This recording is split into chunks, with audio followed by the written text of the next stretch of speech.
कहानी की शुरुआत एक खूबसूरत पहाड़ी गांव से शुरू होती है। यहाँ माया नाम की लेडी रहती थी। माया का गांव इतना खूबसूरत था कि अक्सर ही बाहरी लोग गांव में घूमने आते रहते थे। आज भी दो बाहरी लोग घूमने आए थे और माया ने दोनों को देख लिया था। माया सुबह होते ही अपने काम करने लग जाती थी। वो हमेशा ही सबसे पहले प्रार्थना करती थी। आज भी वो अपनी प्रार्थना कर ही रही थी कि इसी बीच एक बंदा उसके पास आता है। इस बंदे का नाम सिमू था और माया पर उसकी गंदी नजर थी। माया को सिमू बिल्कुल भी पसंद नहीं था, इसलिए वो उससे ज्यादा बात भी नहीं करती थी। प्रार्थना के बाद माया नदी के किनारे बैठकर कपड़े धोने लगी। इसी बीच दोनों बाहरी लोग उसके पास आते हैं और उससे काली पहाड़ी का रास्ता पूछते हैं। बाहरी लोगों में एक लड़का और एक लड़की थी। माया दोनों को काली पहाड़ी का रास्ता बताती है, जिसके बाद वो दोनों पहाड़ी की तरफ बढ़ने लगते हैं। उनके जाने के बाद माया फिर से कपड़े धोने लगी। वो गांव के लोगों के कपड़े धोती थी और बदले में उनसे पैसे लेती थी। दूसरी तरफ दोनों बाहरी लोग एक वीरान सी जगह पर पहुंच गए थे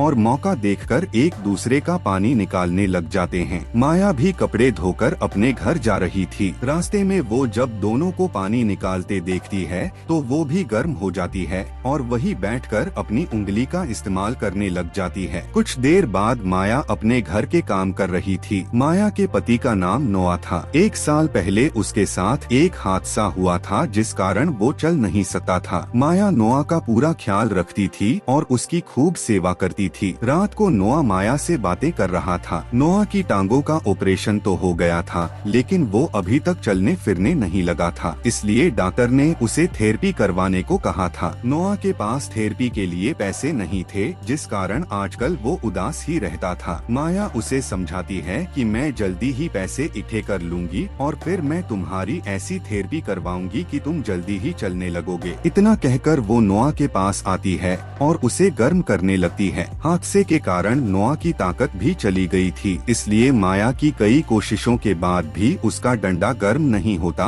और बेचारी माया प्यास ही रह जाती है। अगले दिन गाँव में एक नया लड़का घूमने आता है और इस नए लड़के का नाम बिंसो था। रोज की तरह माया आज भी नदी किनारे कपड़े धो रही थी। बिंसो उसके पास आकर उससे काली पहाड़ी का रास्ता पूछता है। माया उसे पहाड़ी के बारे में बताकर पूछती है कि क्या तुम्हारे साथ कोई नहीं है। बिंसो बताता है कि मेरी कोई लवर नहीं है, इसलिए मैं अकेला ही घूमने आया हूँ। इतना कहकर वो माया को एक एनर्जी बार देता है और माया को वो बेहद पसंद आती है। बिंसो अब जैसे ही चलने लगा तो माया भी उसके साथ चलने को तैयार हो जाती है। बिंसो जिस तरफ जाने वाला था उसी रास्ते पर माया का घर था, इसलिए वो बिंसो के साथ चलने लगती है। थोड़ी देर चलने के बाद माया के पैर में मोच आ जाती है, जिसके बाद बिंसो उसे संभालने लग जाता है। वो जल्दी जल्दी माया की मोच निकाल देता है। बिंसो ने माया को छुआ था, जिस कारण वो गर्म हो गई थी। बिंसो भी मौका देखकर उसकी गुफा में धमाके करने लग जाता है। अगली सुबह माया एक बंदे का हिसाब किताब कर रही थी। बंदे के जाते ही बिंसो उसके पास आता है। माया उससे पूछती है कि तुम मेरे घर तक कैसे पहुँचे। बिंसो बताता है कि मैंने गांव वालों से तुम्हारा घर पूछा। बिंसो को माया से प्यार हो गया था, इसलिए वो यहाँ पहुँचा था। माया उसे बताती है कि मैं शादीशुदा हूँ और मेरा पति घर में है। उसकी बात सुनकर बिंसो हैरान हो गया। माया उसे ये भी बताती है कि मेरा पति चल नहीं सकता, इसलिए मुझे उसका ख्याल भी रखना पड़ता है। ये सुनते ही बिंसो उसे बताता है कि मैं शहर में थेरेपी करता हूँ और मैं तुम्हारे पति की मदद कर सकता हूँ। बिंसो की बात सुनते ही माया उसे अंदर लाती है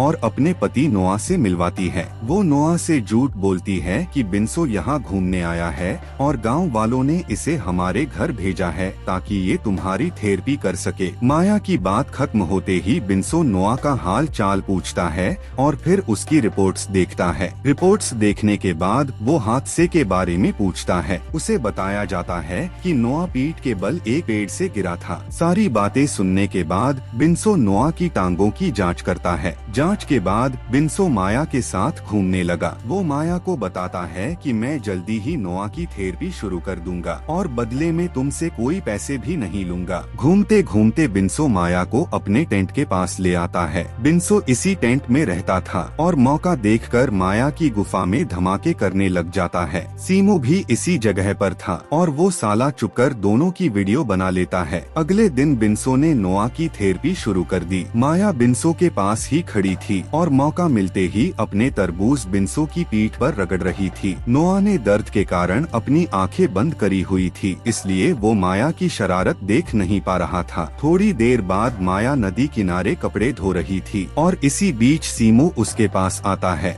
वो आते ही माया को वही वीडियो दिखाने लगता है जिसमें माया बिन्सो का पानी निकाल रही थी। वीडियो देखकर माया गुस्सा करती है, लेकिन साले सीमो पर कोई असर नहीं होता। वो माया से कहता है कि अगर तुमने मेरा पानी नहीं निकाला तो मैं ये वीडियो तुम्हारे पति को दिखा दूंगा। माया उसे समझाने की कोशिश करती है कि तुम गलत कर रहे हो, मगर सीमो उसकी बात नहीं सुनता और उसकी गुफा में धमाके करने लगता है। सीमो ने माया की मजबूरी का फायदा उठाया था, जिस कारण माया पूरी रात सो नहीं पाई थी। अगली सुबह बिन्सो फिर से नुवा की थेरेपी कर रहा था। उसकी थेरेपी ने जादू की तरह काम किया था, जिस कारण नुवा धीरे धीरे चलने लगा था। थेरेपी के बाद नुवा आराम करने चला जाता है, जबकि बिन्सो माया से बातें करने लगता है। बातें करते करते दोनों इतने गर्म हो जाते हैं कि घर के बाहर ही एक दूसरे का पानी निकालने लग जाते हैं। रात को नुवा को नींद नहीं आ रही थी। शायद वो माया से कोई बात करना चाहता था, लेकिन माया को नींद में देखकर चुप था। अगली सुबह बिन्सो फिर से नोआ की थेरेपी करने लगा। थेरेपी के कारण नोआ चलने तो लगा था, लेकिन फिर भी वो ज्यादा खुश नजर नहीं आ रहा था। रात को माया बिन्सो के पास थी। बातों बातों में बिन्सो उससे पूछता है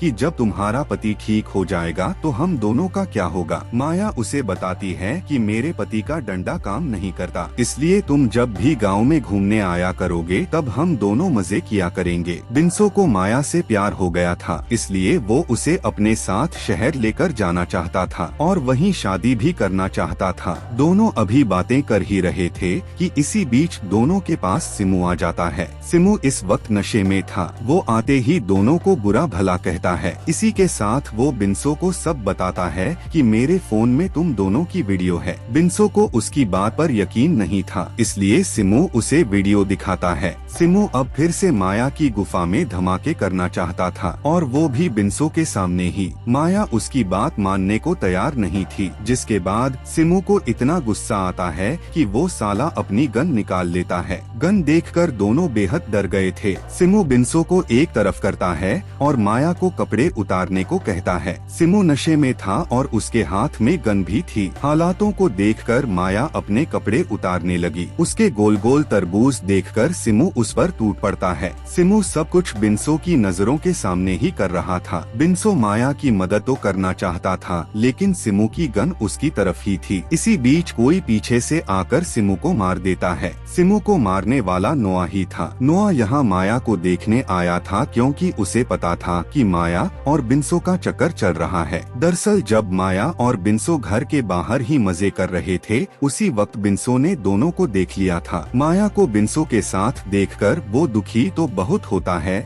लेकिन माया की खुशी के लिए वो चुप कर जाता है। बिन्सो में ताकत नहीं थी, वो चाहकर भी माया की प्यास नहीं बुझा सकता था, इसलिए उसे बिन्सो के साथ देखकर भी खुश था। नोआ ने दोनों को बता दिया था कि मुझे सब कुछ पता है, लेकिन मैं माया की खुशी के लिए चुप था। नोआ के मुंह से सच जानकर दोनों बेहद शर्मिंदा होते हैं। दोनों को पता था कि उनसे गलती हुई, इसलिए दोनों अपनी गलती सुधारना चाहते थे। अगली सुबह बिन्सो अपने घर जाने वाला था। जाने से पहले वो नोआ से माफी मांगता है, क्योंकि उसने उसकी बीवी के साथ चक्कर चलाया था। बिन्सो के माफी मांगने के बाद ना तो नोआ कुछ बोलता है और ना ही माया कुछ बोलती है। दोनों को चुप देखकर जैसे ही बिन्सो जाने लगा तो नोआ उसे रोककर कहता है कि तुम्हारे कारण मैं चलने लगा, इसलिए मैं तुम्हारा धन्यवाद करता हूँ, लेकिन आज के बाद यहाँ कभी मत आना और ना ही कभी माया से मिलने की कोशिश करना। नोआ की बात सुनकर बिन्सो कुछ नहीं बोलता, क्योंकि वो उसकी बात मानने को तैयार था। वो नोआ से हाथ मिलाता है और फिर वहाँ से जाने लगता है। उसके जाते ही माया नोआ का धन्यवाद करती है, क्योंकि उसने उसकी गलती माफ कर दी थी। वो समझ गई थी कि उसे दुनिया का सबसे अच्छा पति मिला है, जो उसकी खुशी के लिए चुप हो गया था। वैसे जब से नोआ चलने लगा था, उसके डंडे ने भी काम करना शुरू कर दिया था। कहानी के आखिर में दोनों पति पत्नी खुश रहने लगते हैं और नौ माया की प्यास भी बुझाने लगता है।